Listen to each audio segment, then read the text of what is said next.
Today, we join Flash Gordon, the Phantom, Mandrake the Magician, and Lothar in the final day of the war against Ming the Merciless.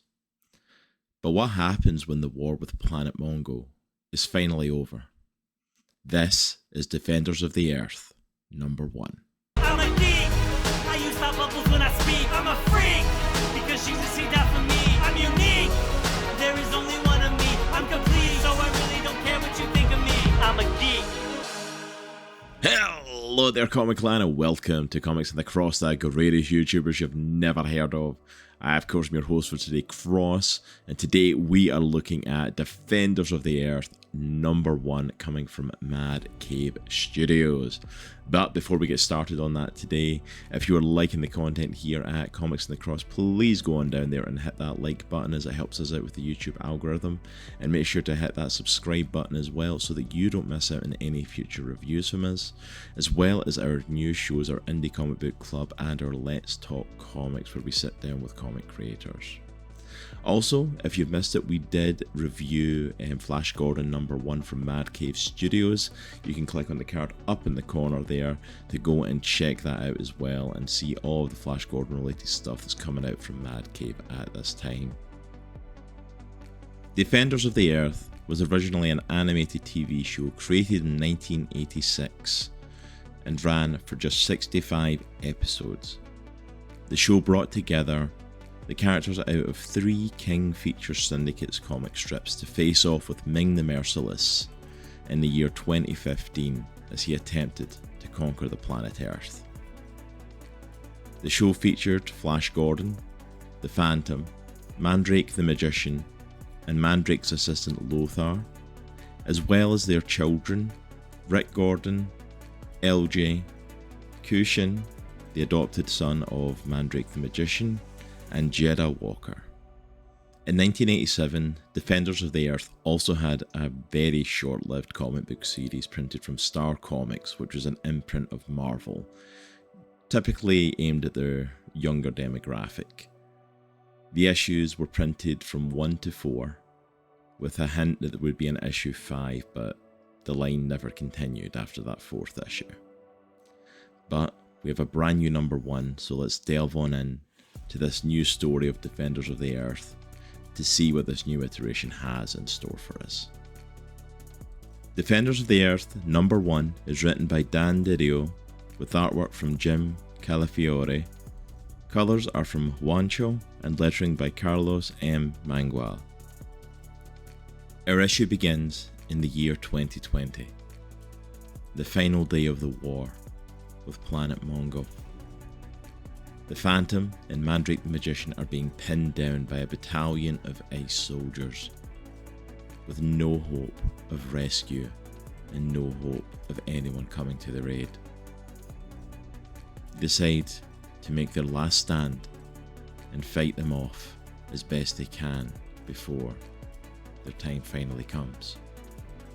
They are fighting a losing battle, but they're joined by Lothar, Mandrake's assistant, who tells them that the war is lost and they are all that's left. As they make their final stand and Lothar is about to sacrifice himself to the Ice Warriors to allow Mandrake and Phantom to escape, all of a sudden they deactivate. Then they all explode, and through the smoke they see a figure approaching them. And it turns out that after being missing for days, is Flash Gordon carrying the head of Ming the Merciless. The war with Mongo is over, and the Earth has won. And we jump forward from here to the year 2024, to the world after the war with Planet Mongo. And we get our first look at the children of the Defenders as we join Rick Gordon, the son of Flash Gordon, returning back to his father's hometown for the first time in 2 years. He's talking with LJ, Lothar's son, on the phone, and marvelling at the city, marvelling at how quickly it's been rebuilt since the war and how it should have taken a lot longer to be put back together. Rick, however, cuts the conversation short as he sees a homeless man in the alleyway and decides to go and help him. Finding that he's a veteran of the war against Mongo, and tries to give him some money and says he can try and find a way to help him. However, when he's doing this, a couple of officers come up to him and say that they have a program to help people like this, and don't worry, they'll take care of it. Rick then watches them as they usher the man into the back of a van and pulls out his phone to take pictures of their badges and their licenses. Following this, Rick makes his way to Defenders of Earth headquarters where his dad is working and goes to speak with him, but is stopped at the front desk. He's not allowed to enter, saying that he's not on the list and Mr. Gordon isn't looking to see any visitors today. He tries to explain that he's his son and his dad's expecting him, but he just can't seem to get anywhere with the person at the desk. So, being the son of Flash Gordon and the person who designed the security system for Defender's Tower, he bypasses security and walks right past, and makes his way up to Flash's office. However, once Rick gets to his father's office, he is blocked at the door by Kushin, who is now working as an executive assistant for Flash Gordon. Flash does see his son by the door and lets him know that he has a meeting that's came up that he has to go to, but after it's done he will meet him in the restaurant in the building in 1 hour. They have his card on file, so go ahead and order whatever and he'll be there to join him shortly. At the restaurant, we hear Rick talking to LJ once again, and we find out why this dinner is just so important to him. It's the anniversary of the death of his mother. He's talking about how his father has missed the last 2 years of this, and when the maitre d' comes over to tell him that his father sends his apologies and won't be able to join him again, Rick has had enough and uses the card on file from his dad at the restaurant to buy dinner for everyone dining there that evening. On the other end of the line, LJ and his father Lothar are packing up their belongings to prepare for their trip back to Africa. The 7 nations are crumbling and have been falling apart since the end of the war with Mongo. Lothar is hoping, as a former chieftain, that returning home he'll be able to help restore order and peace to his nations and his home. Also, he hopes that he won't suffer any fallout and punishment from having stepped down from his role as well. Lothar asks Mandrake if he'll come back with him to the 7 nations, stating that right now he could really use a friend considering what he's about to walk back into and how hostile it really could be. Unfortunately, Mandrake refuses the offer, stating that he has come to a very important decision himself, that he is taking his magic act back on the road and will be touring from coast to coast, regaling audiences with his amazing magical ability. Lothar, understandably, isn't just saddened or upset by this, but actually looks offended. His friend is choosing to, or at least seemingly choosing to, go back on the road and do a magic show tour when his country is falling apart and he has asked for his help. Mandrake looks as though he's about to give an explanation for the choice he's made, but instead of justifying his actions and choosing to go on tour instead of helping his friend, if there even is any sort of justification for it, he instead regales them with a story of what's happened since the end of the war. As much as this is a good little bit of exposition for us as the readers that have no idea what happened in the years between the end of the war and where we are now, it does feel a little bit out of place in the story. There's not really a reason or a justification for him going over this to justify what they're talking about, and there's no point really made at the end. It just kind of segues the conversation in a different direction. So it's a little bit out of place in terms of in the actual storytelling. But in terms of the actual exposition that we need as readers, it gives us a little bit more insight on what's going on. We hear that following the war, Flash has never divulged what happened in those days that he was missing. From when he disappeared to when he returned at the end of the war carrying Ming the Merciless's head. It's highly believed though that it was accomplished thanks to the help of Crotan, Ming's son. Following the war, Crotan was allowed to have asylum on Earth at the behest of Flash. And strangely enough, he chose to set up his home base in his father's former ice station base that was set on Earth. Once he was there, Crotan did offer to help assist in the rebuilding of Earth, and helped with what would have been 20-year-long projects to rebuild cities and supply power. It was accomplished in less than 5. But it was all done with barren atomics, a power source that people are now using widely across the planet Earth, but is controlled by Crotan himself. As this conversation is going on, we see the Phantom stepping out of the shadows and joining the group. We find out that in the last 4 years, Phantom has been staying here at Mandrake's home with him, and is being cared for as he's still not fully healed from the injury that he suffered at the end of the war. He longs to return to Africa and wishes that he could travel back with Lothar and LJ, but he's just not strong enough to do it himself. So Mandrake promises he'll stay by his side, and promises that once his shows are done and once Phantom is up to the travel, they'll join Lothar in Africa.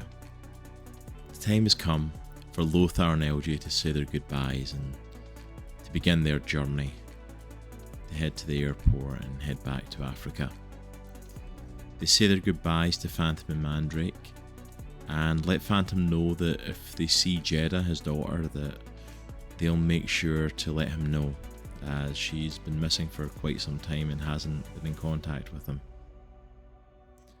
As they're heading out the door though, Lothar does turn back round to say one more thing to Phantom, something he'd forgot to tell him before. The Sing pirates have been frightened into hiding, and rumours say that it is the ghost who walks. We then get to see for ourselves that the Sing pirates arrive on an island, and as they walk up the beach, they are charged at by someone dressed as the Phantom, riding on horseback and gunning them down.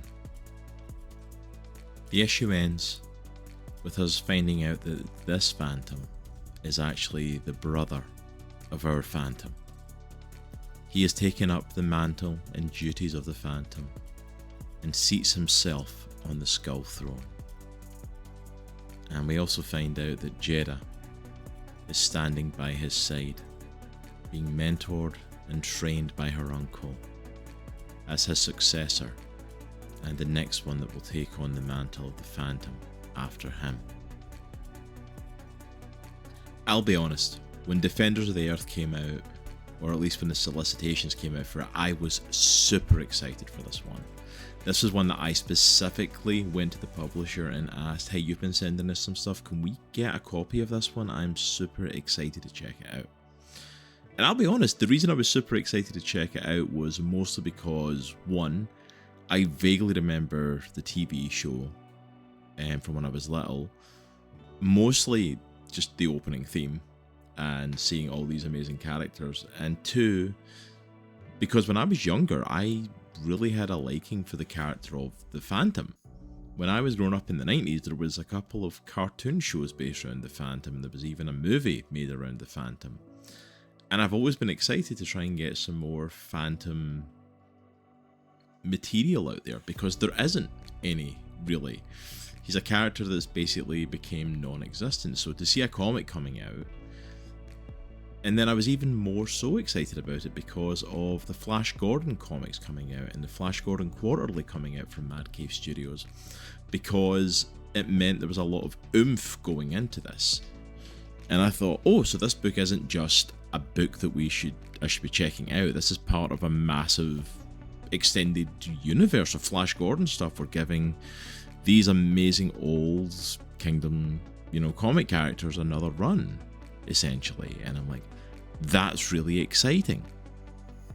So I came into this with high hopes, especially after having read Flash Gordon #1. If you've not seen our Flash Gordon review, by the way, check the card up in the corner. Go and check it out. We reviewed Flash Gordon's 0 issue in issue #1. So I came into this fully excited, fully hyped up for this. Especially with the revamp that we got of Flash Gordon in his own series, because...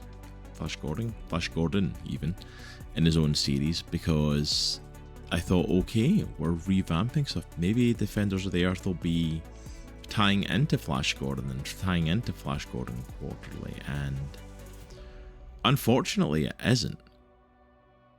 This is a really amazing series. It could have a really big potential to connect to the wider universe, and it doesn't. It completely ignores that.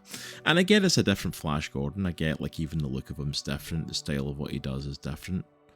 Even for, like, you can see it on the picture that's on the screen. He doesn't look like Flash does in the other comics. But even for that, I came into this and I felt lost until I did some research. Because I don't remember the show. I didn't watch the show. I saw brief pictures of it, I saw brief showings of it, clips of it. I'd never really been a massive fan of the show itself. So coming into this, I had no idea what was going on. The war with Mongo was over. Like, okay, we were at war with Mongo, and then it just stopped. And we then took a break from our heroes, who I felt were the Defenders of the Earth, from Flash Gordon and Phantom and Lothar and Mandrake. And we started hanging out with their kids, who I had no idea were even part of it. This comic is a phenomenal continuation of Defenders of the Earth if you were a fan of Defenders of the Earth when it came out, or seen it when it was out. If you were a fan of that series, were looking for a throwback completely to that, I feel like this is right up your alley. For someone like myself coming in, I feel like it was just very hard to get into, and just not much was really going on. I feel like they're trying to build to something, and this is an 8-issue limited series, but it just didn't grab me the same way. I wanted to get more of Flash that I had started to fall in love with from the Flash Gordon series that we reviewed. I wanted to see more of Phantom, who I was sad to say the reason I was picking up this book was barely in it at all. It was just a little bit disappointing reading the story. You know, it wasn't what I was expecting from it, and maybe that's my bad. Maybe I was coming in with a certain view and a certain expectation of it. But if you're coming in as a new reader, because let's be honest, the show was out in 1986. The show hasn't been around for 40 years. You could at least give a little introduction and reintroduction to the characters, and there just isn't. This is very hard to get into if you don't know these characters. And for characters who have been not in a show together, and even their own comic series have been in and out of reprintings and reattempts to re-release them, they've never been mainstream for quite some time.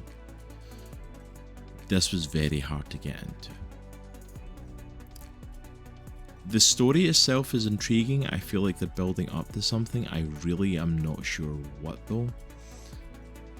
It feels like they're setting up Flash as there's something going on with him. I mean, my immediate response was that I feel like Flash has been replaced, and like this is some, you know, resident of Mongo that's shape-shifted into him or something, or he's mind controlled, or you know, something like that, and which would be really interesting because in the Flash Gordon book, he's basically seen as a villain for blowing up the Planet Mongo at the end of the Zero issue. So it'd be really interesting if there's 2 books that are kind of painting him in the light of the villains. I am definitely going to be checking out issue 2 of this for the story though, because I want to give it a fair shake and I want to see where it goes. But in all honesty, this is not one I would recommend that you have to necessarily pick up.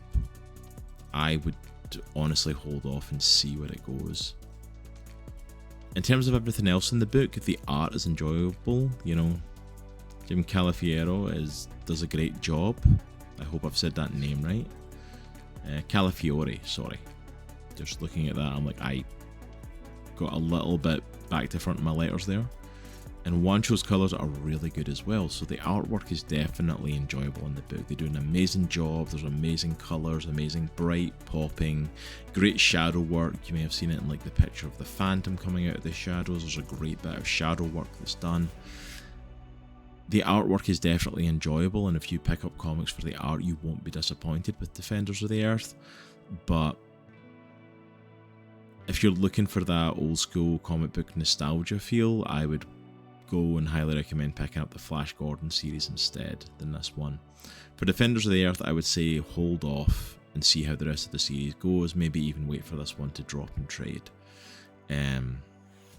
But yeah, it was just a little bit disappointing, and I hate saying that because I sought this book out. I was so excited for it, and maybe it'll lead to more. Maybe the other Flash Gordon stuff will get a boost. Maybe we'll see some Mandrake the Magician and Phantom comics happening. Who knows? But yeah, I think that's probably not going to happen, to be completely honest. So, but that's really it for me. I don't really have much more to say on it. Overall, it was an okay book, but I didn't enjoy it. Like, I've read a couple of books in the last few weeks that I've been really hyped and really excited for and really desperate to check out, and that have surprised me, and this one just unfortunately was a letdown for me, in all honesty. But have you checked out Defenders of the Earth? What did you think of it? Is this something that touches that little nostalgic bit of your brain and gives it a good scratch, or is it something that you were kind of let down by, or were you like me and just couldn't get into it just because it was there was no introduction to people? Like, who are these kids of the heroes? I have no idea who any of them are. Why am I following Rick Gordon instead of Flash Gordon? But if there's any other stuff you would like to see us cover here on the channel, please go down below in the comments as well as all of that stuff and let us know what you want to see here. Make sure, if you haven't already, hit the subscribe button, as I said at the start, so that you don't miss out on our future stuff. And also, we are over on Patreon. If you want to check out our Patreon, we release our videos over there a little bit early, so you'll get them before they drop on YouTube, as well as early access to Let's Talk Comics and our Indie Comic Book Club before you see them here. And we've got some exciting stuff coming up in that front soon. But that's it for today. Thank you so much for joining me. I hope you all have an amazing week, and remember, it's a good week to be a geek. Take care. We'll see you all soon. Peace.